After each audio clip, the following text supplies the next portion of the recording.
They wanted to build new defenses against the national government and the states, and they did. The states went merrily along, building their own institutions. Think about the things that the United States controlled then, which was next to nothing.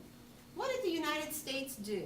Lands, war, treaty and trade. But what about police work? What about schools? What about family law? What about charity and welfare? Slavery, civil rights, all state controlled.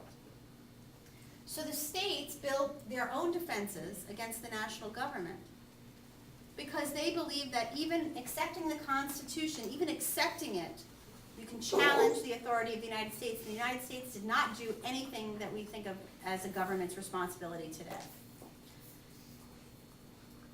The states really did run people's lives. Again, with the exception of money, war, trade, treaties, and expansion of the country, the borders. Now, during the anti-federalist, federalist essay writing period, there were lots of anti-federalists. So if you Google the anti-federalist papers, it's more than 3. There are at least 10 well-known anti-federalists, all of whom took pseudonyms. And historians have had a much easier time locating who wrote what paper here than who wrote what paper then for the anti-federalists. But I have a website here, and there are many websites to find these things. Sometimes you can even get them bound as an anti-federalist papers. That's just like the Federalist Papers.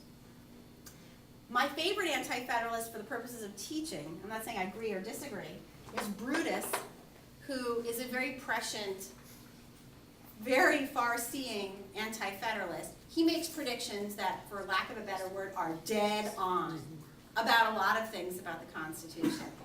He has a paper on the Supreme Court where he says, you will not believe that this court will one day have a lot of power over very personal decisions and social conventions.